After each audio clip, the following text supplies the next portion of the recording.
rappelle la date du jour, nous sommes le 31 mai et on ne remonte pas le temps avec vous, docteur Valenduc, mais c'est la journée aujourd'hui, la journée mondiale sans tabac. Bonjour docteur. Bonjour, alors on le sait, fumer tue évidemment et pourtant il reste quand même 15 millions de fumeurs en France.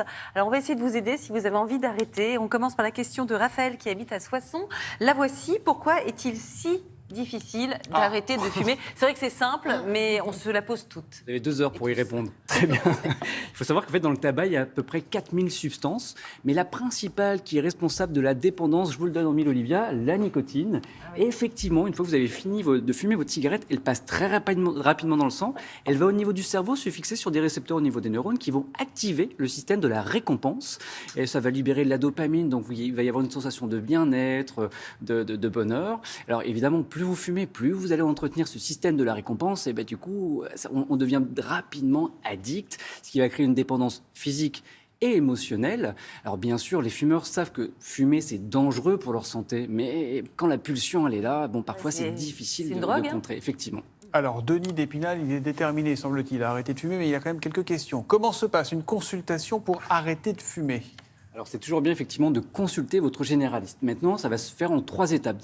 Au début, on va définir la dépendance. On a un questionnaire, le questionnaire de Fagerstrom, qui permet de calculer votre niveau de dépendance. Ça va être combien de cigarettes vous fumez par jour, quelle est celle dans laquelle vous auriez du mal à vous priver le plus. Est-ce que c'est plutôt celle le matin au réveil? Est-ce que c'est celle après le café, après l'heure du déjeuner? Voilà, on définit les choses. Ensuite, ensemble, on définit une stratégie la plus adaptée avec le patient, quelle substitution on va pouvoir mettre en place. Genre des patchs. Voilà, les patchs, les gommes, les sprays, il y a différentes solutions qui existent, tout en incitant le patient à se faire accompagner. Parce qu'il faut savoir que être accompagné, c'est 70% de taux de réussite en plus. Donc, faites-vous accompagner.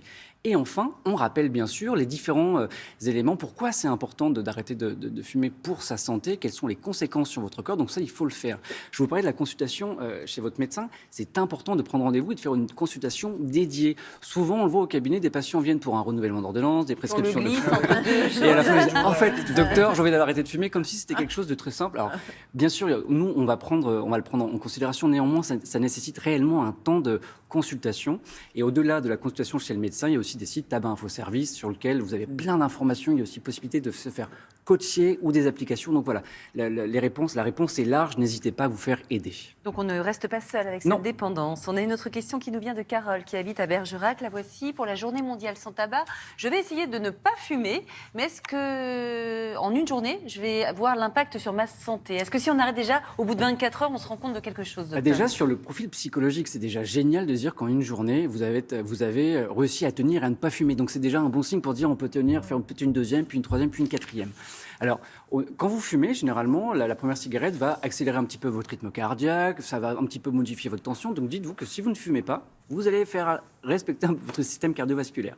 Au niveau du sang, il faut savoir qu'en quelques heures, le taux de monoxyde de carbone diminue. On dit même qu'au bout de 8 heures, il diminue de moitié. Donc vous allez être mieux oxygéné.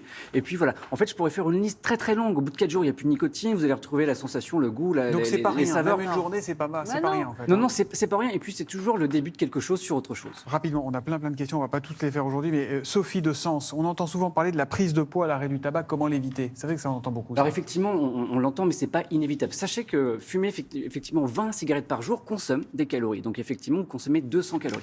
Là, en fait, il va falloir modifier vos habitudes alimentaires, votre activité physique, il va falloir la remettre en place. Mais sachez juste que la balance bénéfice-risque, voilà, il y a moins de dommages à gagner un petit peu en poids et on pourra travailler dessus plutôt que fumer les conséquences dramatiques sur la santé. Il est toujours temps d'essayer de se reprendre au niveau du poids. Il n'est jamais trop tard et faites-vous accompagner. Et mention spéciale à cette dame qui a arrêté de fumer le 1er novembre d'un coup. Là, tac. J'ai pris un petit peu, vous l'avez vu, mais c'est pas grave, c'est bon pour ma santé.